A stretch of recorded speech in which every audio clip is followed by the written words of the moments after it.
এক, এটা হচ্ছে এ, এটা হচ্ছে বি, এটা হচ্ছে সি। এটা হচ্ছে সার্কুলার পারমুটেশন।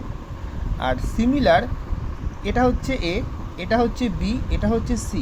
এটা লিনিয়ার পারমুটেশন। দুটোর মধ্যে পার্থক্য কী দেখ, ভালো করে বোঝ।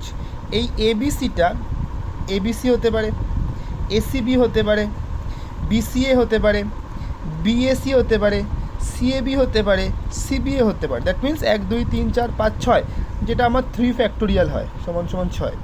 একদম ঠিক। বাট এই কেসটা কিন্তু এখানে এরকম হবে না। কেন দেখ, এখানে একটা অদ্ভুত জিনিস লক্ষ্য করে, এটাই কিন্তু একটা মজাদার জিনিস।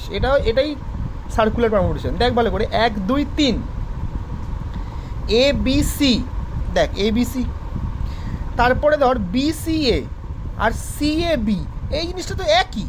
আমি আবার রিপিট করছি, এই এ বি সি, দেখ এ বি সি, তারপরে ধর বিসিএ, এই যে বিসিএ, আর সিএবি, এই সিএবি, এই তিনটে কেস তো এই ছবিতেই খুঁজে পাচ্ছি।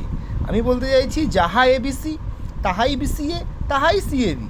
তার মানে এই তিনটে কেস কি, এই তিনটে কেস কি সেম। কোথায় সেম? কোথায় সেম? সব জায়গায় তো না। কোথায় সেম? এই সার্কুলার পারমুটেশনে সেম, তাই না? কিন্তু এইটা কি, এটা তো লিনিয়ার। লিনিয়ার মানে সরল রেখা।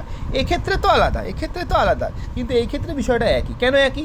A B C, B C A, C A B, একই গল্প, একই তো সিরিজে লিখছি। তাই জন্য এখানে যখন এই তিনটে একই, এই তিনটে একইটা জিনিস দিয়ে আমার ভাগ হয়। ভাগ হবে মানে কি, ভালো করে দেখ, 3 ফ্যাক্টোরিয়াল বাই 3 হবে। হ্যাঁ, কেন হবে 3 ফ্যাক্টোরিয়াল বাই 3? তোকে তো ভালো করে বুঝতে হবে কেন 3 দিয়ে ভাগ হলো দাদা। 3 দিয়ে ভাগ হলো তার কারণ তিনটে তো একই। তাহলে আমার এখানে কত হলো? 3 ইন্টু 2 ইন্টু 1 বাই কত? 3, তাই তো? তাহলে আমার এখানে হিসাব করলে কত হয়? 2। তাহলে আমার সার্কুলার পারমুটেশনের অ্যান্সার কিন্তু 2 হবে। তাহলে এই সার্কুলার পারমুটেশনে যদি সূত্র দিয়ে আবিষ্কার করিস তাহলে এটা হবে n ফ্যাক্টোরিয়াল বাই n। তাহলে কত হবে? n ইন্টু n মাইনাস 1 তার ফ্যাক্টোরিয়াল। আর তলায় কি আছে? n। সেই n কেটে গেল, তাহলে কত হলো? n minus 1 factorial.